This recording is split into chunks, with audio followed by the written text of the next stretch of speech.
Hey, everyone. Andy Hall. This is the Disappointed Cat Morning Show. It's Friday. Let's do something funny. Have you done your homework yet? No, but I do now know a bunch of random facts about a very niche topic. How will that help you in life? Not really that much, but in any social situation for a couple days, I will info dump about everything I know about that topic. That'll be annoying. What was the topic? Glad you asked. So to preface, we're going to start with the Dark Ages and we'll go from... Never mind.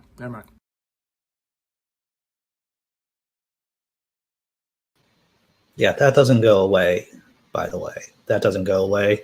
The obsession about useless bits of information that have absolutely nothing to do with what I really have to get done. I'm only speaking about my own personal truth there, but I can just go down a rabbit hole when I'm supposed to be doing real work. I don't know if it's like that with you. Everyone, good morning. I hope you're doing well. Ian Davenport, good morning. Tobin, John Hudson, glad to see you here, sir. Jessi Bear, glad to see you here. Wooly Ignorant. And of course, Simply Secular Dave from the West Coast. Woo! Remember Sammy Jenkins, glad to see you. You know, this is going to be a problem if the show ever becomes popular, because there's going to be all these people, and it's going to be very difficult for me to be able to interact with you all like I am now in the chat. So probably won't happen anyway. Blazing Wizard Pope, hello. Brainbug, Buzzin, Jess M, Phil, and Derek, good morning. Meowing friends, indeed, good morning. What are we covering for news articles today? CDC, new guidance on masks. The only thing I have down in my notes here is GOP. I think it's another politician acting badly. Another theocrat, would-be oligarch acting badly. Active duty Marine arrested for January 6th. A Hummer that just blows up due to gasoline, hoarding gasoline. And what are we talking about? Marjorie Taylor Greene and AOC and trouble from Matt Gaetz. Oh my fictitious God, it's going to be a crazy hour. I hope I can cram everything in to this 55-minute period, because of course we're doing the after show at 10 o'clock. GOP stands for Grumpy Old People. That is correct. Blazing. That is correct. Okay.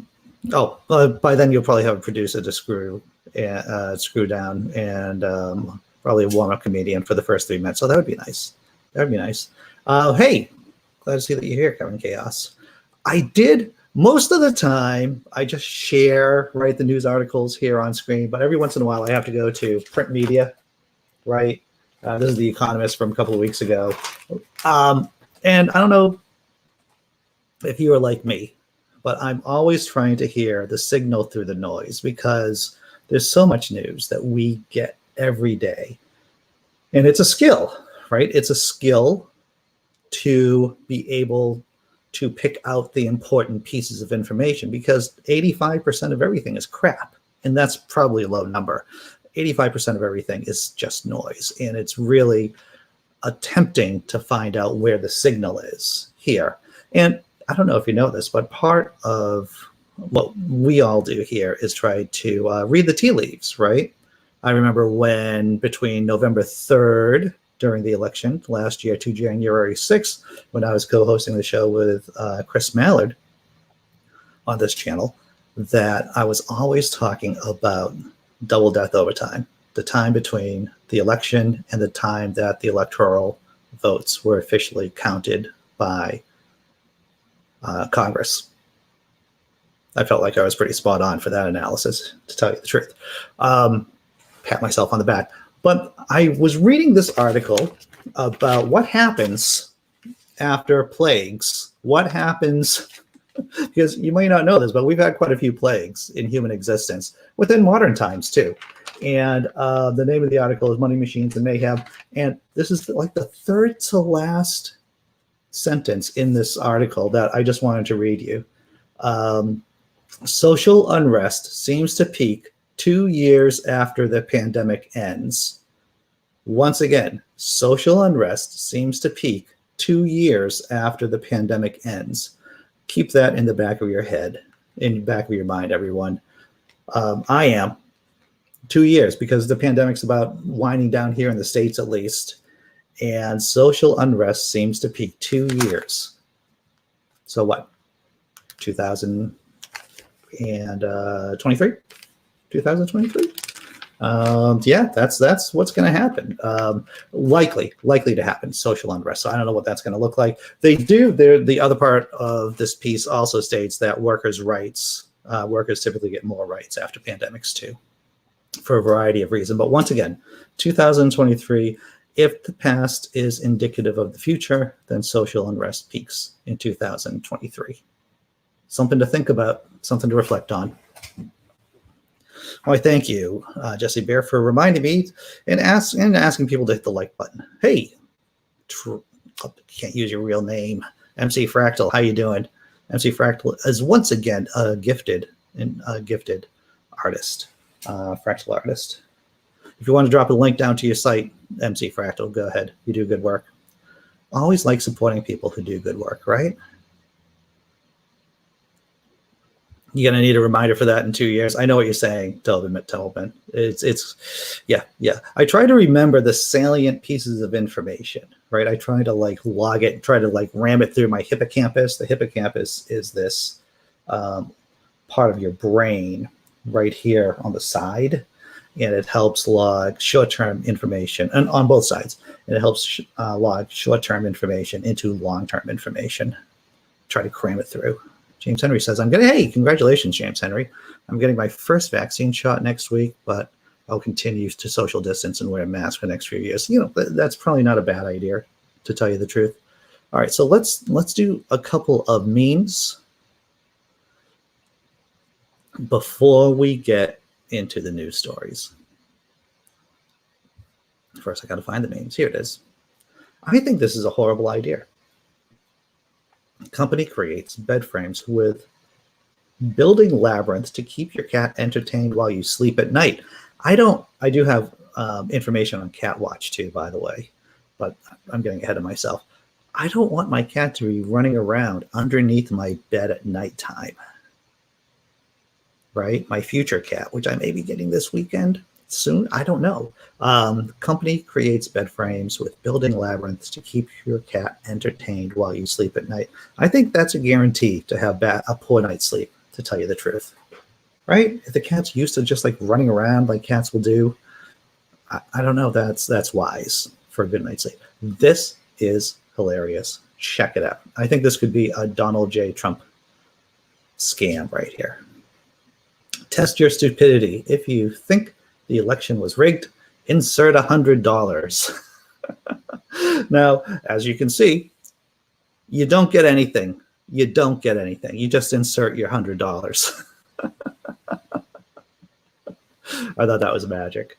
And this last one is, it shows how some Christians don't understand what words mean.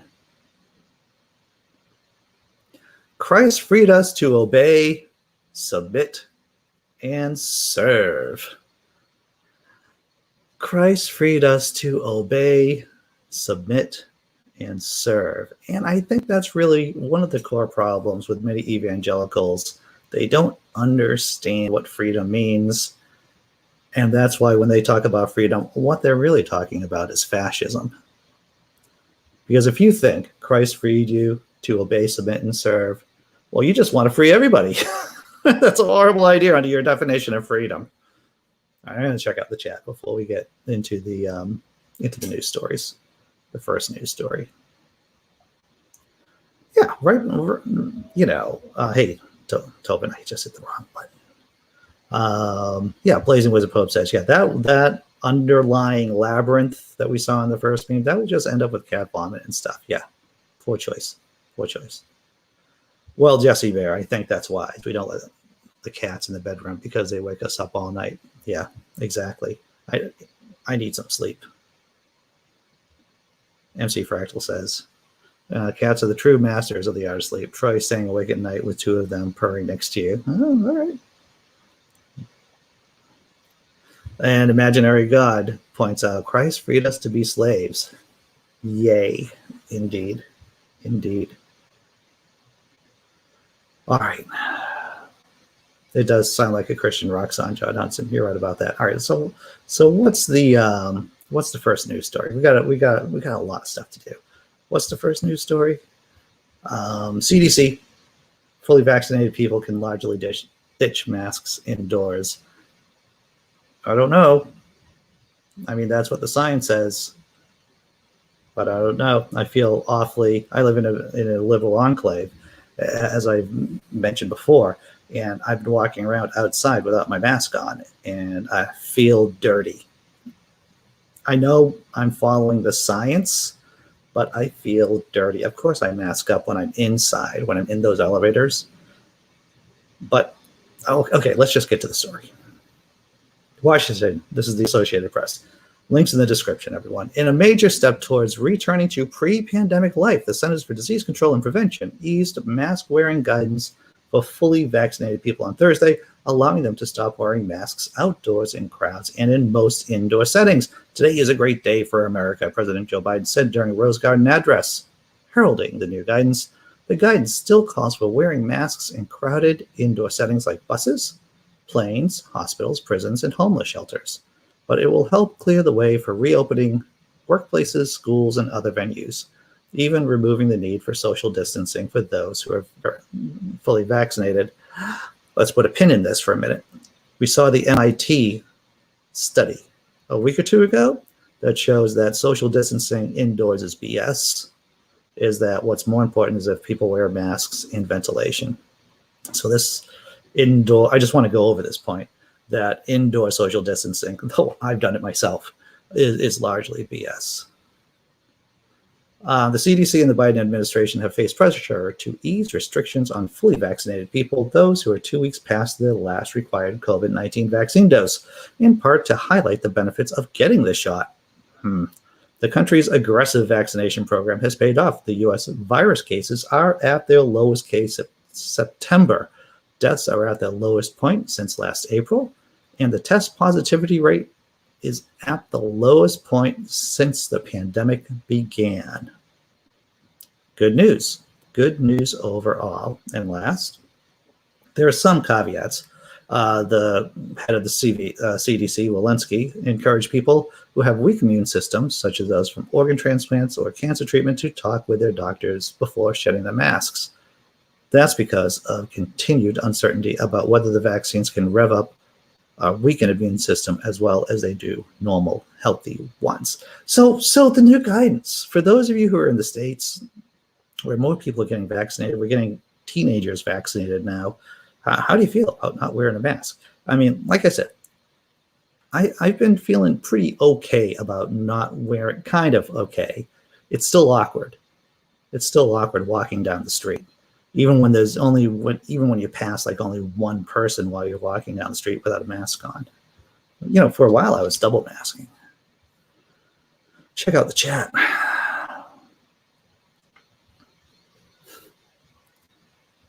Not sure if ditching masks is sensible. Well, yeah. Yeah. I'm not sure either. And I definitely know that in places where COVID is still raging, many parts of Europe, Canada still has it tough, and especially India. You know, masks are vital. Clockwork X, glad to see you. Well, we don't need to return to pre-pandemic life. That's what got us here. I think that one of the things that I learned during the last year or so is the tendency to put on a mask during flu season seems to be spot on, right? I mean, don't the certain East Asian cultures do that? I remember seeing pictures of Japanese folks putting on masks during flu season, or when there's a chance for bird flu to be about.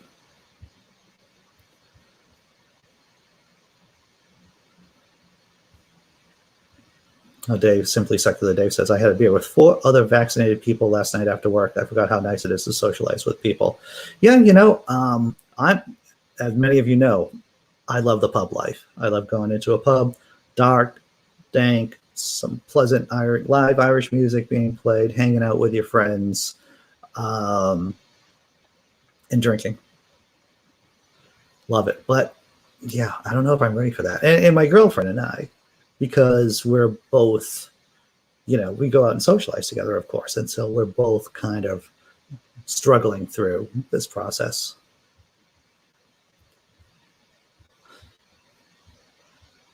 T-cell treatments work for me. Maybe that is interesting. I do not know about that, about T-cell treatments.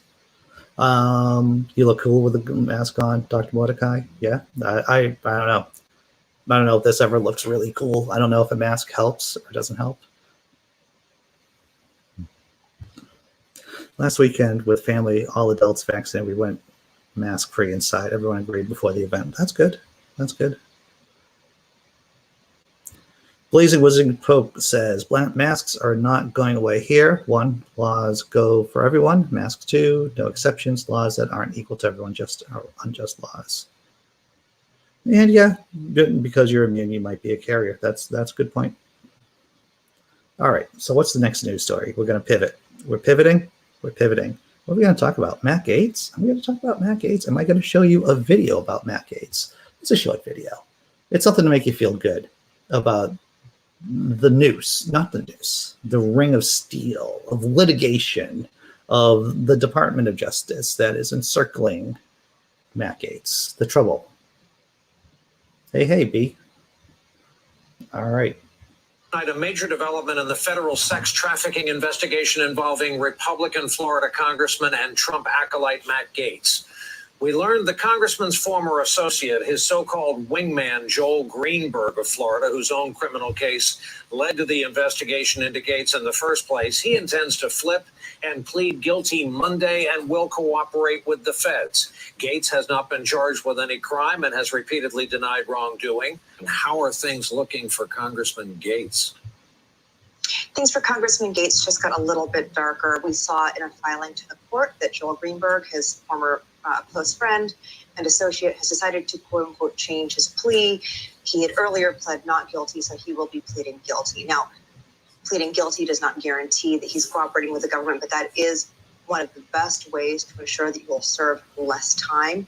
And we know that if he's pleading guilty to the sex trafficking of a minor, that comes with a mandatory minimum of 10 years in prison. So any other charges against him, and there are several, he will want to whittle those down so that he doesn't have to serve much more than 10 years. And so we can expect some level of cooperation, and that would include discussing any role that Congressman Gaetz had in the sex trafficking of a minor. Hey, thanks for watching our YouTube channel. You should know that So James Henry's getting my hopes up here in the chat. I see Gaetz flipping on Trump to avoid jail or a reduced sentence. Well, the thing is, if he does have anything on Trump, you could see him doing that. Yes, that would be some special Schadenfreude sauce that you could just use on any dish for weeks, months, maybe years afterwards, right? Alrighty, so what's oh, okay, interesting. So the T-cell treatment was used to treat your cancer. All right, cool. All right, check out one more comment or two. Oh yeah, well, James Henry goes, he has the goods about the 6th of January, the insurrection at the Capitol, so that'd be pretty sweet. All right, next story. GOP scumbag. I know, you're surprised, everyone. There happens to be a GOP a Republican scumbag that does scumbag things from Hemant Mehta, the friendly atheist. Christian lawmaker threatens to dox reporter for describing him accurately. I like how Hemant writes. Very clear, straight to the point.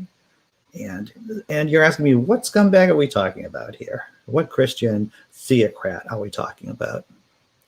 Earlier this week, New Yorker's Eliza Griswold wrote about the problem of Christian nationalism by focusing on one lawmaker in particular, Pennsylvania State Senator Doug Mastriano. And here he is.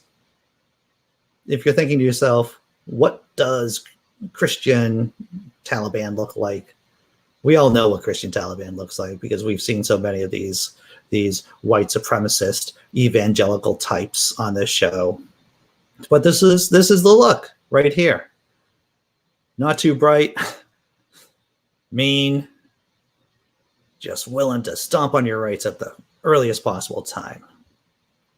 This is a bit about Mastriano. Mastriano won a seat as a state representative in Pennsylvania. He soon began attending events held by a movement called the New Apostolic Reformation, a loosely linked network of charismatics and Pentecostals that over the past decade has played an influential role in conservative American circles.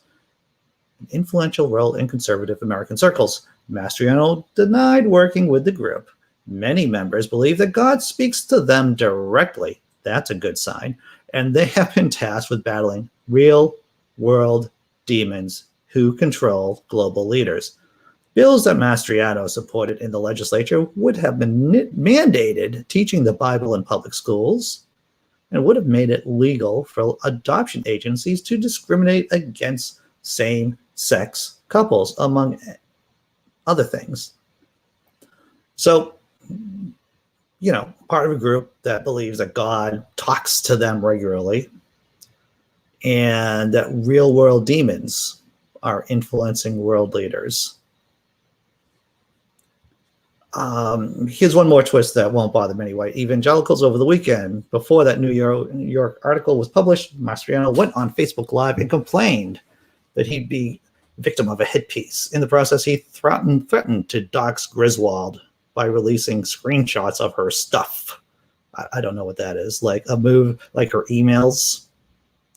And he would be trying to get his insane followers to threaten and harass her, because that's what bullies do, right? When they don't have anything to stand on, they use their flying monkeys, basically, to bully reporters. They believe demons are affecting world leaders. Dangerous, insane people. Well, this is right, Dr. Mordecai. He would be. This guy would be a witch hunter. He would be. Back in Salem, this guy would be like, yeah, witches everywhere. Can't burn enough of them. They're all cut from the same cloth, right? Sexually repressed, angry, mentally unstable. This guy right here. He could have been during the Inquisition. He could have been there during the Salem witch trials, and now, this guy's with us. They're all, like I said, cut from the same cloth. Check out the comments. You can't make this stuff up, right? You can't make this stuff, James Henry. Well, MC Fractal, you're right about that. Seems to me all the real world demons are human. Yes, they are human, and they are very motivated to making our lives miserable. That's what it is. Oh, Blazing. Getting my whole you and James Henry are just making me smile this morning. He looks more like a heart attack about to happen. Yeah, delivers to hope, right? That's mean. But it wouldn't be bad. All right. Well, that's right, James Henry. Right. What is infuriating is that people voted for this guy, right? And they'll probably vote him in again because every 2 years, representatives have to be voted into office. So he's up for election in the next cycle. So it'll be interesting to see if he gets voted in again. Dave says, how do you tell the good demons from the bad demons? There are no good demons. All good demons go to heaven. All demons go to heaven. That would be an interesting story. An interesting kid's story. All right, so are we doing a halftime show? Just to point out the fact, all of you who've been watching the show for a while know that we do the after party after show at 10 o'clock. It's an open room. People come in, we talk about whatever we want to talk about. Or actually, I listen, I make comments. Sometimes I say stuff, but it's really you running the show. And that's at 10 o'clock. The show runs until about 9:50 to 5. All right, so what's the halftime? We're going to do a halftime show? It's about halftime right now. So let's do a show. Something funny, something clever.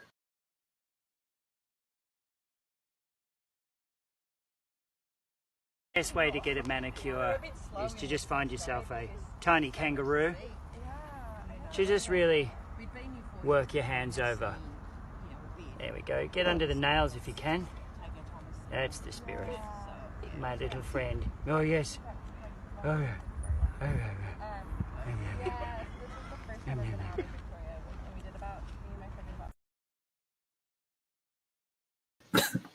yeah. Puppets and kangaroos, everyone. Puppets and kangaroos. I thought that was hilarious myself. Let's see. Most people do not vote. That's right. Well, the system does not incentivize voting here in the States. If anything, Republicans are trying to make sure people don't vote. Oh, simple. Oh, Blazing, you're spot on with this. Bad demons will ask to be banished into pigs. Good demons will be banished into ice cream. I like ice cream. I do too, James Henry. I vote religiously. All right. So what's the next story we're doing? Active duty service person being arrested for the January 6th insurrection. This is the first active duty. Active duty? This is the first active duty military personnel to be arrested for engaging in the January 6th insurrection at the Capitol. Right here. Links in the description below, everyone. A Marine Corps officer was arrested Thursday over his involvement in the January 6th insurrection, making him the first active duty service member charged over the Capitol attack. The Justice Department said in a statement that Major Christopher Wanagiris, that's what I'm pronouncing it as, 40, violently entered the Capitol on January 6th after pushing through a line of police officers guarding the East Rotunda doors. He then allegedly used his body to prop a door open to allow more people to push into the Capitol. He thought he was being a hero. He is being charged with assaulting, resisting, or impeding certain officers, obstruction of law enforcement during civil disorder, obstruction of justice, among other charges. He is slated to make his first court appearance Thursday afternoon. The Marine Corps confirmed Wanagiris is an active duty member, but did not have more information about his service record immediately available. Numerous military veterans, along with several reservists and National Guard members, have been arrested over their involvement in the insurrection, sparking concerns about extremism in the armed forces. The Pentagon last month moved to establish new screening procedures, including setting up a working group charged with finding ways to address the issue and launching a study in extremist behavior in the ranks. The working group is expected to update the Pentagon's definition of extremism and form a standardized questionnaires to screen recruits to catch current or previous extremist behavior. Good luck. One of the strategies that the Bolsheviks, communists in Tsarist Russia used was to infiltrate the military and to turn, active duty service members of the Tsarist army to be communist. So it is a common tactic for groups, political groups, to infiltrate the military, whatever, in different countries at different times.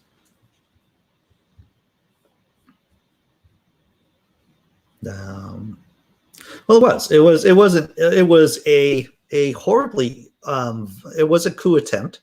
It was also horribly poorly planned.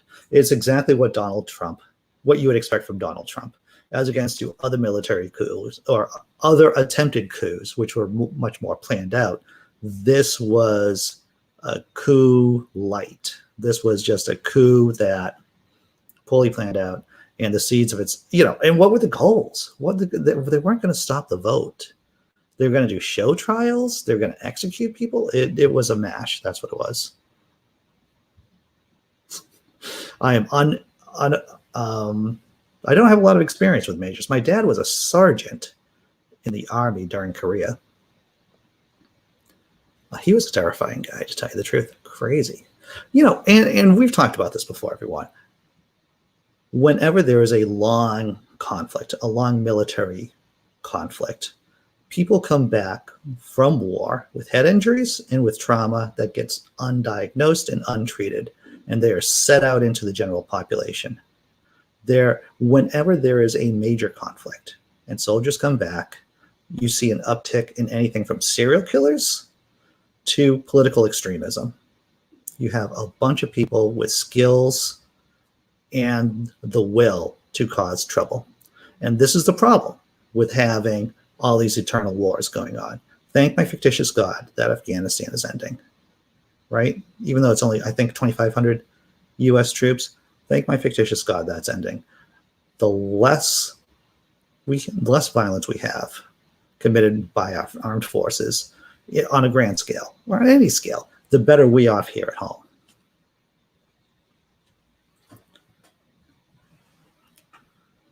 I will say many of the current military I know were so angry by the insurrection, they call them traitors to the country. Well, that's what they are. They are traitors to the country, Jessi Bear, right?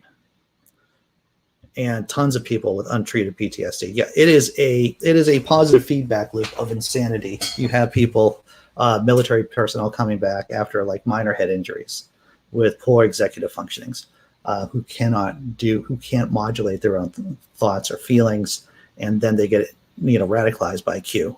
Radicalized by Fox News. And it's a shame, but it happens, and it happens frequently. That's why we need to end these forever wars, these conflicts that just don't go anywhere. All right, Marjorie Taylor Greene, talking about Q, talking about lunatics. Marjorie Taylor Greene, she is just like Donald J. Trump. She needs to do something crazy every few days to keep her base energized and to keep herself in the news cycle. And so this is a story about her mixing it up with AOC.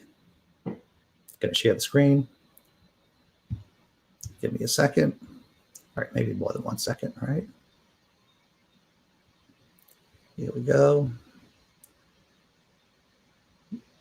You have to share a workplace with members of this Republican Party, like Congresswoman Alexandria Ocasio-Cortez of New York, who was confronted and harassed yesterday by Congresswoman Marjorie Taylor Greene, who, since she has no committee positions, apparently has nothing better to do than stalk around and challenge her colleagues to debate.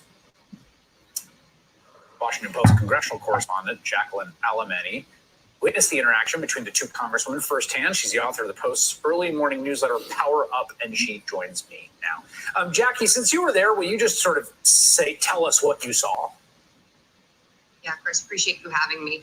This was an aggressive confrontation that we witnessed outside the House chamber from Marjorie Taylor Greene, which is the latest in a pattern of behavior from her that we've previously seen. But after House votes, Alexandria Ocasio-Cortez walked out of the chamber very calmly, quietly, and chasing after her was Congresswoman Taylor Greene, who falsely accused her of supporting terrorists.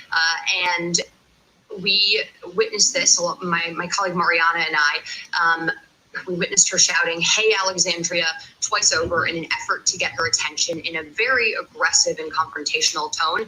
Ocasio-Cortez ignored her. She didn't stop walking. Greene then picked up her pace and, chased her down, started shouting at her, and kept asking her why she supports Antifa and Black Lives Matter, which she falsely referred to as terrorist groups. She continued to chase after her and shouted that Ocasio-Cortez was a coward and that she was failing to defend her radical socialist beliefs. Yeah, I should say that Alexandria Ocasio-Cortez said that, I think in response to a question about this, that she worked in a bar and used to have to throw people like this out of bars all the time, so she's sort of used to it. Just to give people a sense here, and I struggle to communicate to people how bad, toxic, strange, and abnormal the environment of Capitol Hill and that Congress is right now. But just for people that don't cover Congress every day, like this is not normal. This doesn't usually happen at all, right? This is novel. You're exactly right. And I've been grasping for the right analogy all day. But the only thing I can really communicate is that this was shocking behavior. And I actually was so taken. All right. I'm going to just talk for a second about this. The analogy is clear, everyone. For those of you who are aware of U.S. history, there was a beatdown of, who was it? I have it right here on my iPad. The beating of Charles Sumner, or the Brooks-Sumner affair, occurred in May 22nd in 1856 in the U.S. Senate chamber, when Representative Preston Brooks, a pro-slavery Democrat from South Carolina, used a walking stick to attack Senator Charles Sumner, an abolitionist from Massachusetts. So there is a historical context to physical violence occurring on Capitol Hill. The thing is this Preston Brooks, after he beat Charles Sumner, he was so popular in his home state that people sent him walking sticks. So there it doesn't happen a lot, violent, but there is a historical precedent for physical violence happening between politicians on Capitol Hill. We'll get back to the video. Let's check this out. Taken aback, especially in this kind of environment that we're working in right now, where you have lawmakers and reporters, quite frankly, who are scared to go to work every day in the wake of the January 6th insurrection that killed 5 people. That the threat, this confrontational tone is, again, it took me aback so much so that I didn't even have the presence of mind to record this interaction. This is the kind of behavior that would get you expelled from school. It's the kind of behavior that a parent would never tolerate from a child, let alone a member of Congress. I have covered Washington politics. I've been on the campaign trail for about a decade now, and I've never seen a lawmaker, an elected official, or really anyone in a professional setting behave in such a manner. But I think, as you pointed out, what's most troubling about all of this is that cumulatively, what we've seen over the course of this week is just the latest series of data points of a disturbing trend of an information crisis and of an erosion of political and civil norms in some political circles. Hey, thanks for watching our YouTube. So there you go. Marjorie Taylor Greene popping off against AOC. Yeah, I would not be surprised if there is some real physical violence going on between any of these lunatic QAnon, radical Trumpist politicians physically attacking anyone from Bernie Sanders to AOC to Charles Schumer to Nancy Pelosi. It would not surprise me once again because it has historical precedence. When the country was really divided like it was before the Civil War, it happened with Charles Sumner and this Preston Brooks fellow, where the abolitionists got beaten by a cane right on the floor of the Senate.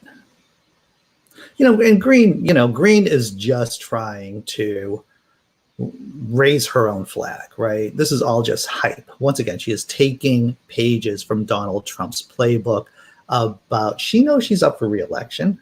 So she needs to stir the pot as much as possible because she really wants to keep that seat. And that's all this is. And of course, James Henry, she would clean MTG's clock if they debated, especially if it was a well-moderated debate where the moderator could kill the mic off, right? Debates, it all matters on the structure of the debate and whether or not the moderator can kill the other person's mic. Because if that can be done, AOC would clearly trash Marjorie Taylor Greene. Not even a question.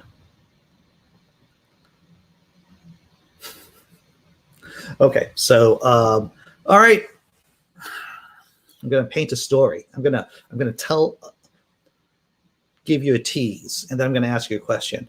A man fills up containers full of gasoline, puts them in his truck.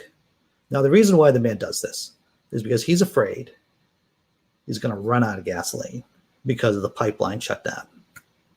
A few minutes later, the SUV bursts into flames.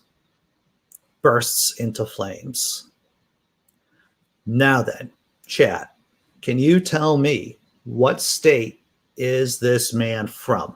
And I'm going to wait before we go. I'm going to wait before talking about the story. First person who guesses right gets 5 points. 5 points don't mean anything, but 5 points. 5 points to the person who guesses which state this man who filled up these containers, like a lot of containers full of gasoline, puts them in his SUV, and then minutes later, the whole thing is in flames. Whole thing. Mighty. Oh.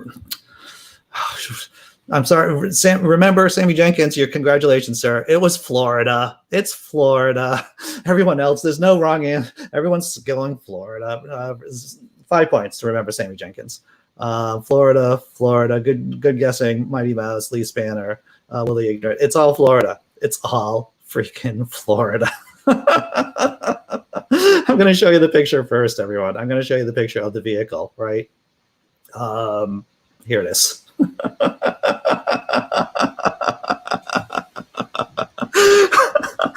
Oh my picture's just gone.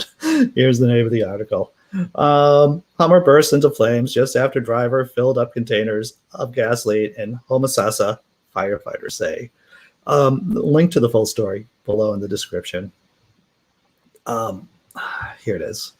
Homosassa, Florida. An SUV caught fire Wednesday moments after investigators said the driver filled up several containers of gasoline at a Homosassa, Florida gas station. Citrus County Fire Rescue said they responded to the report of a vehicle on fire near the Texaco gas station located at 7593 West Grover, Cleveland Boulevard around 11 a.m. Wednesday, where they found the Hummer H2 SUV engulfed in flames.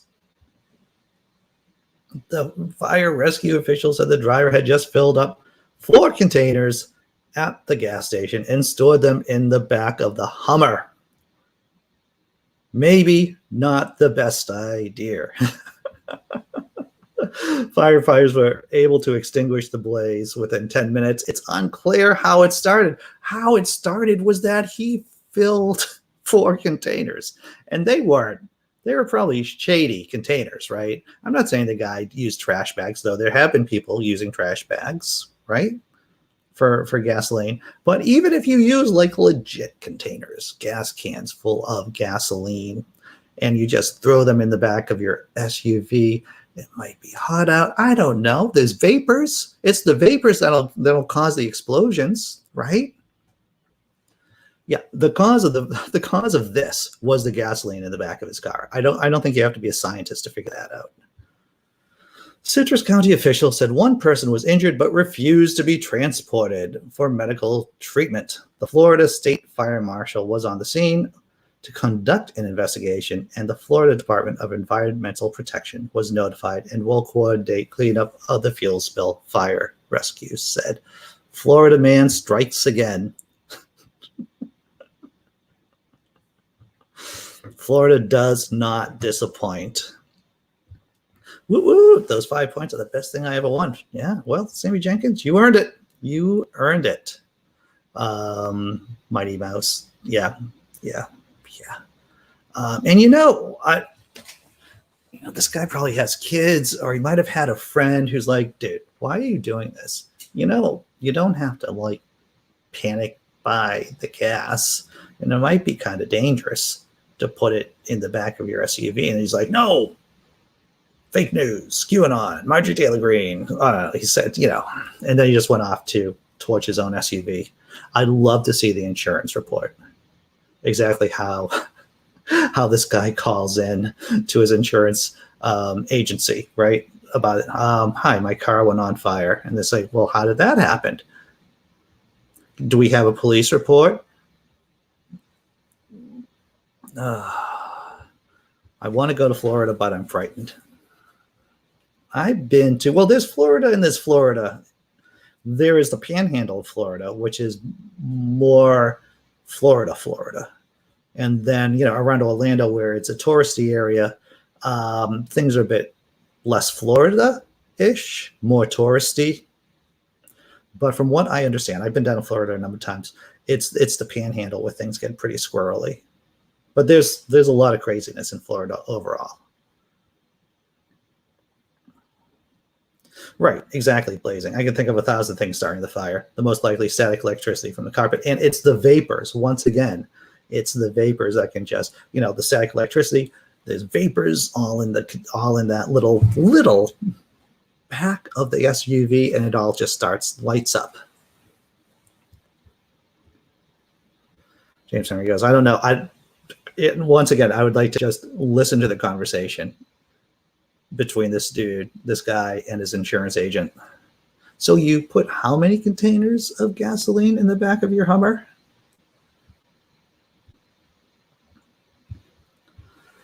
If you can afford a Hummer, shouldn't you be able to afford gas for it? I mean, they are not fuel efficient vehicles, no. But it's the fear and stupidity just impede any rational thought right there, right? I mean, it's fear and conspiratorial types of thinking, and just think, oh, if I don't get gasoline now, then someone else with a Hummer will get gasoline. Well, it is pretty gross down. It's very humid, right? It is very humid down in Florida. All right, so we covered a lot of stories in the last point. We blew this out of the park, everyone. We went over the Economist article here that says what? Let me read the sentence again. Social unrest seems to peak 2 years after the pandemic ends. Just think about that in 2023. Social unrest, but hopefully it'll be pro-worker. We just covered that that was the first story that we covered today about what happens after pandemics, and social unrest occurs 2 years. Now that's 2 years here in the States right now is 2023. When the pandemic will end in Brazil or in India, who knows when that's going to end, right? It could be a year from now. And so different countries have different timelines about when social unrest due to the pandemic will peak. Now, what else did we cover? We covered the CDC, new mask guidelines, which I'm, kind of anxious about, which most of you all are too. GOP politician from Pennsylvania doing crazy theocratic oligarchical stuff. The Marine active service major in the Marines being arrested for his role in the January 6th insurrection. The Hummer that went on fire. Oh, the Hummer that went on fire. Marjorie Taylor Greene screaming at AOC, and Matt Gaetz in the trouble bubble. In the trouble bubble. The trouble bubble is closing in on Matt Gaetz. That's what's happening, and that's good. James Henry, that makes sense, Andy, because in 2 years we'll have to start paying for the damage COVID has done. Taxes will have to rise and benefits will be cut. There'll be economic effects, definitely. There'll be economic effects, but the way and it all depends on who's in power too, in terms of the governments. In theory, when there's a crisis, governments are supposed to be borrowing money, right? Because that's supposed to happen in crises, as against to. We could talk a lot about economics right now, and we have so if you're financially responsible, if you're running a country that's financially responsible, that means taxing people appropriately, by the way. So this is not an argument for fiscal conservatorship. This is an argument for taxing people properly, which we don't do here in the States. So if you tax people properly, and if you, save your pennies and invest your money the way that you're supposed to, governments are supposed to do, then when there's a crisis, you can deficit spend, you can borrow money. Of course, here in the States, we haven't been financially responsible for many years because we've had mostly Republican presidents.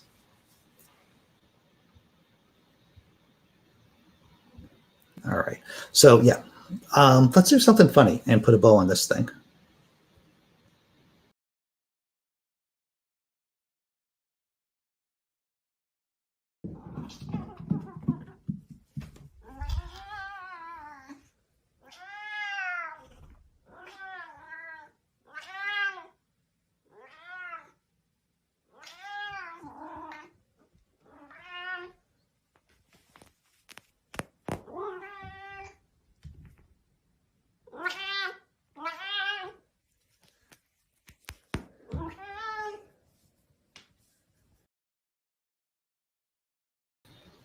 It's a cat. It seems like we should have at least a few cats on the Disappointed Cat Morning Show. Might be getting a cat this week. I'm pretty excited about that. Yeah, America is more than $22 trillion in debt. It's a complicated subject, the debt. That's what it is. So everyone, what am I doing this weekend? What's going on in the channel? I'm glad that you asked. I have Pat LaFord Green on the channel on Sunday night at 10:30 p.m. He has a new book out. He is a visual artist. He is a photographer. He is a big supporter and advocate for the LGBTQ community. He has a new book, a photo book out about the LGBTQ community. And so we are going to be talking about the book with him. And I'm pretty excited about that. Pat's been on the channel a couple of times. He's a blogger over at Patheos. He does the blog Transparent. Smart guy, funny person. And he's going to be on the show with me and Satanist extraordinaire Jack Maturko at 10:30 p.m. Eastern on Sunday night. I don't know if I'm doing anything on Saturday. If nothing else, I will be dropping a video about for patrons and members, an ad-free video. That's my goal for this weekend. For Saturday at the very least. And of course, I will always be writing on my blog, Laughing in Disbelief, making fun of the rich, the powerful, the theocrats, the would-be oligarchs. Those are the people I like making fun of. I actually did a piece today. First comment in the chat was a link to my recent piece about a satirical piece about Eric Trump losing millions due to his untimely investment in Dogecoin. So, yeah, thanks for showing up, everyone. And after party, after show at 10 o'clock, please join me. There is a link if you want to be on screen with me talking. There's a link down there. And if nothing else, I'll see you over the weekend or maybe on Monday. Take care, be strong. And I'm going to do the thank you video. And also, you'll see on the thank you video, Ox, who isn't here this morning. I haven't seen Ox in the chat, but he became a new patron of mine. Thank you, Ox, wherever you may be. So here's the thank you video for members and patrons.